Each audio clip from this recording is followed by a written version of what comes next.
I just took my first ever business class flight and I flew with Air France from Paris to New York City, paying just under $300, and the rest of the price was covered by Chase credit card points. There's no way I would pay over $4,000 for my wife and I to fly home from Europe, so instead we used 77,000 Chase points and a little bit of cash, and we took our first business class flight ever. In this video, I will show you exactly how I booked this flight so you can do the same.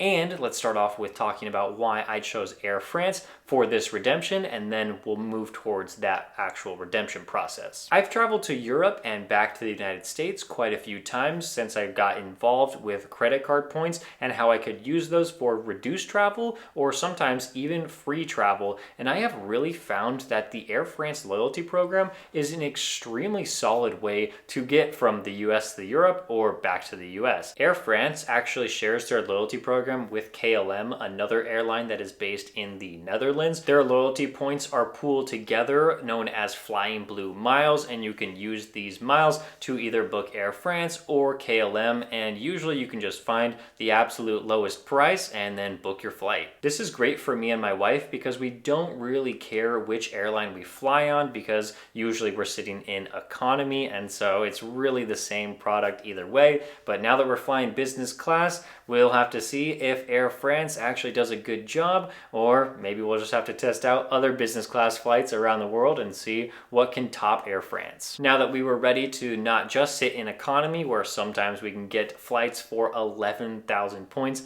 extremely cheap by the way, to get to Europe, we were ready to pay 50,000 points per person and fly in business class. The flight that we wanted left from Helsinki, Finland, going through Paris, France, and then on to JFK in New York City. This entire route cost 50,000 miles each, or 100,000 miles total, plus a little under $600 in taxes and fees. The next step would be to get 100,000 Flying Blue miles in my account, and this is where Chase Bank comes in because I was able to transfer over points from them directly to Flying Blue. And because I just don't fly on Air France or KLM when I'm paying cash, I didn't have a whole lot of miles. I just had like 4,000 miles left over from previous redemptions. So I just needed 96,000 miles extra. And Flying Blue miles are fantastic because they can be transferred in from various banks. We're talking about Chase, Capital One, American Express, Citi, or Bilt Rewards. So you have a lot of options here. And I did have Chase points, I had American Express points,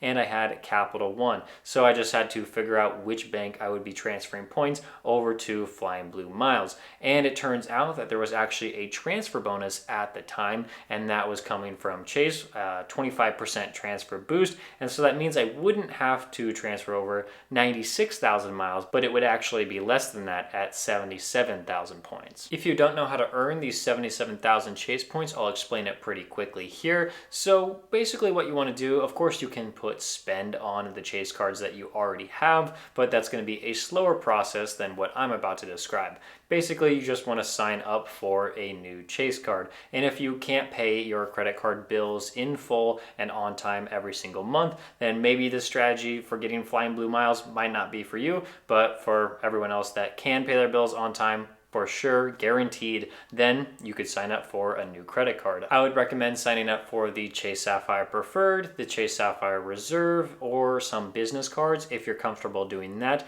the Chase Ink Unlimited, the Chase Ink Cash, and the Chase Ink Preferred. If you don't want to go the business card route and you don't think you can qualify, don't worry about it, just get the personal cards and mainly the Chase Sapphire Preferred. If you sign up for this Chase Sapphire Preferred, you can get 60,000 bonus points when you spend $4,000 in the first 3 months, even though you can earn a ton of ultimate rewards points by signing up for a no annual fee card from Chase.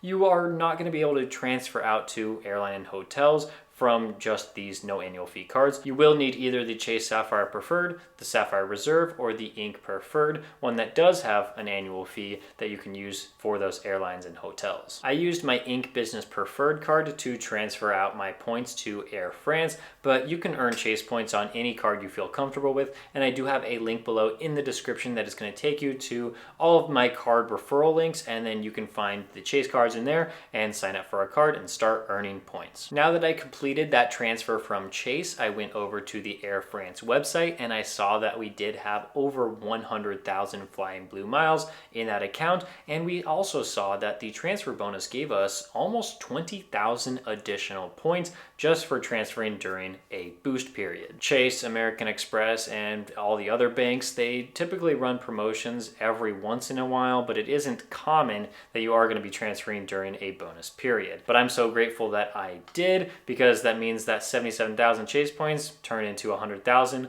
with the 4,000 I already had in that account. And then I navigated over to the part of the website that I had this flight pulled up from Helsinki through Paris to New York, and saw that it was 100,000 miles plus the under $600 in taxes and fees, which is pretty good. I mean, obviously we'd like that taxes and fees to be as low as possible, but for the first business class flight ever, hey, I'll take that. In the future, I do want to talk about how to actually find this award availability, because it's not the easiest thing in the world to do, but when I saw that this was available, I just went ahead and booked it. And in future videos, I will explain more about how to find these types of seats. You can see that Air France is going to charge us 50 euros for canceling this flight. So basically $50.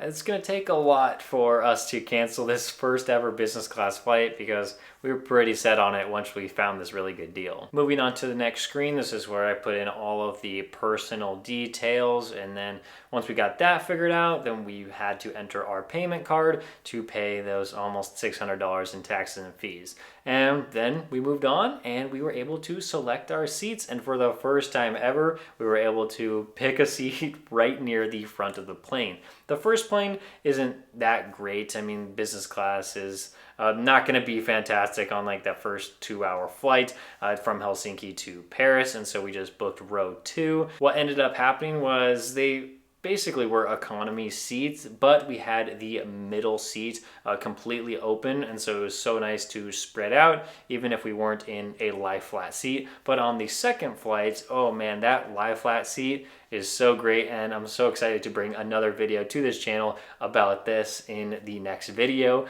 It's a great seat. We're able to find 2 together right near the front of the plane, and it was something special. After the seats, we found out we had 4 checked bags for free for being in business class, which we definitely didn't need. We just had 2 backpacks and 1 carry-on, and so we definitely didn't need it, but it's nice if you do have a lot of bags. And then we could also choose our meals. There were a couple options that we could go with, and I was so excited to try out the Air France catering on the flight.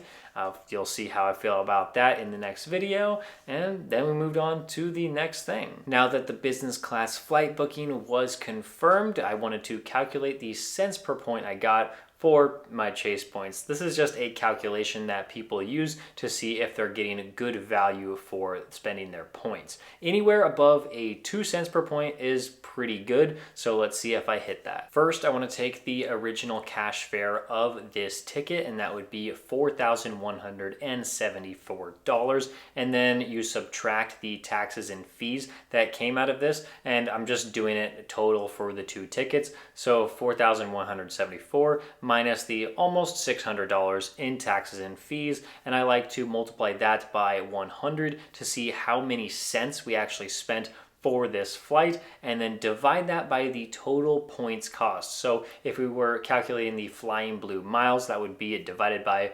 100,000 points, and then you get a cents per point valuation of over 2 cents per point. That's going to come out to 3.58. But that's not the full story, because I did get that 25% transfer bonus coming over from Chase, and so I really only spent 80,000 Chase points. If we were to take those 80,000 points, transfer them over, that would equal 100,000 Flying Blue miles. So you take the same cash fare minus the same taxes and fees, multiply that by 100, and then you divide that by 80,000 Chase points, and that would come out to a valuation of 4.48. So 4.48, it is definitely not the best redemption I have ever done, but it is extremely solid. It is more than double that 2 cents per point point calculation that we wanted to be over, and we did that successfully, so I'd consider this a win. And the business class flight was it was a good one. If you want to check out a video that's already on YouTube on my business class flight, you can head over to my second channel. There's a video right there that you can click on. My wife and I had a really fun time filming that video, so if you want to check it out, it'll be right there. Thank you so much for watching this video. I'll see you in the next one.